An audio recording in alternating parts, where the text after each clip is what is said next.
தொழில்துறை சார்பில் முடிவுற்ற திட்டப்பணிகளை தொடங்கி வைத்து புதிய திட்டப்பணிகளுக்கு அடிக்கல் நாட்டு விழாவிலே பங்கேற்றுள்ள மாண்புமிகு தொழில்துறை அமைச்சர் முனைவர் TRB ராஜா அவர்களே, தலைமைச் செயலாளர் திரு முருகானந்தம் IAS அவர்களே, செயின்கோவின் நிறுவனத்தின் முதன்மை செயல் அலுவலர் திரு சந்தானம் அவர்களே, ஓம்ரான் நிறுவனத்தின் மேலாண்மை இயக்குனர் திரு டாகுடோ இவானாக்கா அவர்களே, CA தமிழ்நாடு தலைவர் ஸ்ரீ வத்சாம் அவர்களே, செம்கார்ப் நிறுவனத்தின் முதன்மை செயல் அலுவலர் திரு விபுல்துலி அவர்களே, கிரீன்கோ குழுமத்தினுடைய தலைவர் திரு மகேஷ் அவர்களே, தொழில்துறையினுடைய செயலாளர் திரு அருண்ராய் IAS அவர்களே, மேலாண்மை இயக்குனர் சந்தீப் நந்தூரி IAS அவர்களே, திரு விஷ்ணு IAS அவர்களே, பல்வேறு தொழில் நிறுவனங்களை சார்ந்திருக்கக்கூடிய நிர்வாகிகளே, அரசு உயர் அலுவலர்களே, பத்திரிகை மற்றும் ஊடகத்துறையை சார்ந்திருக்கக்கூடிய நண்பர்களே, உங்கள் அனைவருக்கும் என்னுடைய அன்பான வணக்கத்தை நான் தெரிவித்துக் கொள்ள விரும்புகிறேன். தமிழ்நாட்டோட தொழில்துறை வரலாற்றிலையும் வளர்ச்சி வரலாற்றிலையும் இது மிக மிக முக்கியமான நாள். நம்மோட பொருளாதார திறனை உலகுக்கு எடுத்து காட்டுற நாளாகவும், தமிழ்நாட்டுக்கு ஒளிமயமான எதிர்காலம் இருக்கிறத உணர்த்துற நாளாகவும் இந்த நாள் அமைஞ்சிருக்கு. கடந்த ஜனவரி மாதம் உலக முதலீட்டாளர் மாநாட்டை நடத்தி இருக்கிறோம். மாநாடுகளை நடத்துறதை விட அந்த மாநாடுகள் மூலமா எவ்வளவு முதலீடுகளை ஈர்த்தோம் என்பது போல அதில் தான் வெற்றி அடங்கியிருக்கு. அந்த மாநாடு மூலமா நாம் மேற்கொண்ட புரிந்துணர்வு ஒப்பந்தங்களோட எண்ணிக்கை 631. ஏற்கப்பட்ட முதலீடுகளோட 6.64 லட்சம் கோடி ரூபாய். இது மூலமா 14 லட்சம் பேருக்கு நேரடியாகவும் 12 லட்சம் பேருக்கு மறைமுகமாகவும் வேலை வாய்ப்பு கிடைக்கும். மொத்தமாக சொல்லணும்னா கடந்த 3 ஆண்டுகளில் 31 லட்சம் பேருக்கு நேரடி மற்றும் மறைமுக வேலை வாய்ப்பை உருவாக்குகிற வகையில் 9,74,000 கோடி ரூபாய்க்கு முதலீடுகளை ஈர்த்திருக்கிறோம். MOU போட்டதோட நம்மளோட கடமை முடிஞ்சிருச்சுன்னு இருந்துடாம அந்த தொழில்களை நிறுவுறதுக்கு தேவையான ஆதரவு சேவைகள் அளிச்சுக்கிட்டு வந்துகிட்டு இருக்கோம். அதோட முன்னேற்றத்தையும் தொடர்ந்து கண்காணிச்சு அந்த திட்டங்கள் விரைந்து செயலாக்கப்படுறத நம்மளோட அரசு உறுதி செஞ்சுக்கிட்டு இருக்கு. இது ஏதோ கடமையா மட்டும் கருதாம தன்னார்வத்தோட செயல்படுத்தி காட்டி வரும். அதை மாண்புமிகு தொழில்துறை அமைச்சர் TRB ராஜாவுக்கும் தொழில்துறை அதிகாரிகளுக்கும் என்னோட நெஞ்சார்ந்த வாழ்த்துக்களையும் பாராட்டுக்களையும் நான் இந்த நேரத்தில் தெரிவித்துக் கொள்ள விரும்புகிறேன். இதோட தொடர்ச்சியா சில திட்டங்களை துவக்கி வைக்கவும் சில திட்டங்களுக்கு அடிக்கல் நாட்டவும் நான் வந்திருக்கிறேன். 19 வகையான திட்டங்களை இன்னைக்கு தொடங்கி வச்சிருக்கிறேன். 17,616 கோடி ரூபாய் மதிப்பிலான இந்த திட்டங்கள் மூலமா 64,968 பேருக்கு வேலைகள் கிடைக்கப் போகுது.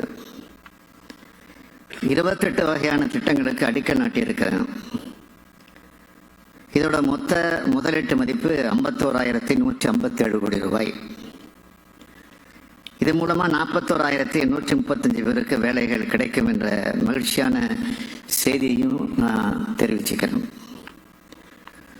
தொழில் வளருதுன்னா அந்த நிறுவனம் மூலமா மாநிலம் வளருது. கிடைக்கிற வேலை வாய்ப்புகள் மூலமா குடும்பங்களும் வளருது, வாழுது. அந்த வகையில் வளர்ச்சியோட அடையாளமா தொழில் நிறுவனங்கள் இருக்கு. அமைதியான சட்டம் ஒழுங்கு சிறப்பா இருக்கிற மாநிலத்தை தேடித்தான் தொழில்துறையினர் வருவாங்க என்பது உங்க எல்லாருக்கும் தெரியும். தமிழ்நாட்டில் நிம்மதியா தொழில் நிறுவனத்தை நடத்தலாம் என்ற நம்பிக்கை தொழிலதிபர்களுக்கு வந்திருக்கு. அதோட அடையாளமாகத்தான் ஏராளமான தொழிற்சாலைகள் கடந்த 3 ஆண்டுகளாக தமிழ்நாட்டில் உருவாகி வருது. தமிழ்நாட்டோட முதலமைச்சர் என்ற முறையில் அனைத்து தொழில் நிறுவனங்களுக்கும் தொழிலதிபர்களுக்கும் என்னுடைய நெஞ்சார்ந்த நன்றியை நான் இந்த நேரத்தில் தெரிவிச்சுக்க விரும்புகிறேன். உங்களுக்கு என் அன்பான வேண்டுகோள் என்னவென்றால், நீங்கள் தொழில் நிறுவனங்களை தொடங்கினா மட்டும் போதாது, உங்களை மாதிரி இருக்க மற்ற தொழில் நிறுவனங்களையும் தமிழ்நாட்டுக்கு அழைச்சிக்கிட்டு வாங்க, தொழில் தொடங்க வையுங்க. தமிழ்நாட்டு அரசோட தொழில்துறை தூதுவர்களா நீங்க எல்லோரும் மாறணும்னு கேட்டுக்கிறேன். நாங்கள் ஆட்சி பொறுப்பேற்ற இந்த 3 ஆண்டுகள்ல எண்ணற்ற தொழில் திட்டங்களை தமிழ்நாடு ஈர்த்திருக்கு. அதிக முதலீடுகளை ஈர்க்கக்கூடிய உயர் தொழில்நுட்பம் வாய்ந்த தொழில்களையும் அதிக எண்ணிக்கையிலான வேலை வாய்ப்புகளை உருவாக்கக்கூடிய தொழில்களையும் ஈர்த்து அது மூலமா 2030ஆம் ஆண்டிற்குள் $1 டிரில்லியன் பொருளாதாரமா மாறணும் என்ற தமிழ்நாட்டோட இலக்கை அடையறதுக்காக நம்முடைய அரசு முனைப்போடு செயலாற்றி வருது. இந்த இருமுனை முயற்சி இப்போ சாதகமான பலன்களை தந்துட்டு வருது. இன்றைய தினம் பல்வேறு வகையான திட்டங்களை தொடங்கி வச்சிருக்கேன். மோட்டார் வாகனங்கள், பொது உற்பத்தி, தொழிற்பூங்காக்கள், மின்னணுவியல், மருத்துவ உபகரணங்கள், தகவல் தொழில்நுட்ப சேவைகள், உணவு பதப்படுத்துதல், ரசாயனங்கள், ஜவுளி மற்றும் ஆடைகள், உயிர் அறிவியல், பசுமை ஹைட்ரஜன், கட்டுமான பொருட்கள் உள்ளிட்ட பல்வேறு நிறுவனங்கள் இன்னைக்கு தொடங்கப்பட்டிருக்கு. இதன் மூலம் 1,06,803 நபர்களுக்கு வேலைவாய்ப்பு அளிக்க இருக்கு. இதில் சிறப்பம்சம் என்னவென்றால், இதில் பெருமளவிலான வேலைவாய்ப்புகள் பெண்களுக்கானவை. பெண்கள் முன்னேற்றத்திற்கு முக்கியத்துவம் அளிச்சிட்டு வர நம்ம அரசோட நடவடிக்கைகளுக்கு இந்த சாதனை மேலும் ஊக்கமளிக்கிறது. அனைத்து துறை வளர்ச்சி, அனைத்து சமூக வளர்ச்சி, அனைத்து மாவட்ட வளர்ச்சின்னு நான் சொல்லிட்டு வர்றதோட அடையாளம் இவைதான். தமிழ்நாடு முழுவதும் பரவலான மற்றும் நிலைக்கத்தக்க வளர்ச்சியை உறுதி செய்யறதுல நம்மோட அரசு மிகுந்த கவனம் செலுத்தி வருது.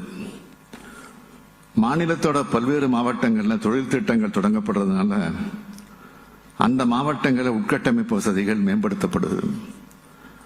ஆயிரக்கணக்கான இளைஞர்கள் மற்றும் பெண்களுக்கு அவர்கள் வசிக்கிற பகுதிக்கு அருகிலேயே வேலைவாய்ப்புகள் பெருமளவு உருவாக்கப்பட்டிருக்கு.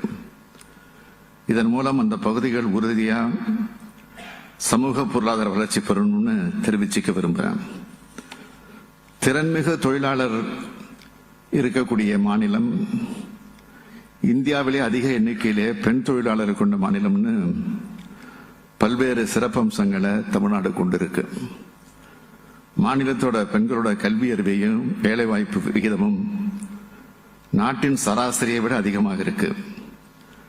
நாட்டிலேயே பெண்களுக்கான மிகவும் பாதுகாப்பான மாநிலம் தமிழ்நாடுன்னு உலகம் முழுக்க தெரியும்.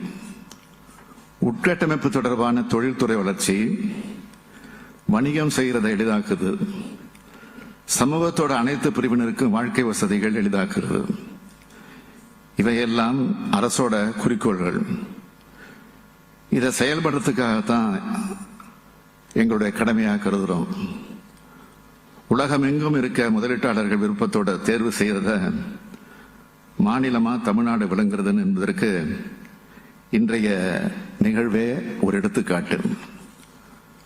130க்கும் மேற்பட்ட ஃபார்ச்சூன் 500 நிறுவனங்கள் தமிழ்நாட்டை தேர்ந்தெடுத்துள்ளதும் தமிழ்நாட்டோட முதலீட்டு ஈர்ப்பு திறனுக்கு அத்தாட்சியா விளங்குது. மிகுந்த திறமையும் படைப்பாற்றலும் கொண்டவங்க தமிழ்நாட்டோட துடிப்பான இளைஞர்கள். நம்மோட இளைஞர்கள் இந்தியாவிலேயே மட்டுமல்ல, உலகம் முழுக்க பல்வேறு துறைகளில் பல்வேறு வகையில சிறப்பாக பணிபுரிஞ்சுட்டு இருக்காங்க. எனவே எங்க இளைஞர்களோட திறன்களை நல்லா பயன்படுத்திக்கணும்னு முதலீட்டாளர்களை அன்போடு கேட்டுக்கிறேன். இன்றைய தினம் துவக்கி வைக்கப்பட்ட மற்ற அடிக்கல் நாட்டப்பட்ட அனைத்து திட்டங்களும், அந்த திட்டங்கள் அனைத்துக்கும் தமிழ்நாடு அரசின் சார்பாக என்னோட வாழ்த்துக்களை தெரிவிப்பதோடு, ஒவ்வொரு திட்டத்தோட சுமூகமான செயல்பாட்டுக்கும் சாதகமான சூழலை உருவாக்குறதுல தமிழ்நாடு மனப்பூர்வமான ஆதரவளிக்கும் என்று உறுதியளித்து என்னுடைய உரையை நிறைவு செய்கிறேன். நன்றி, வணக்கம்.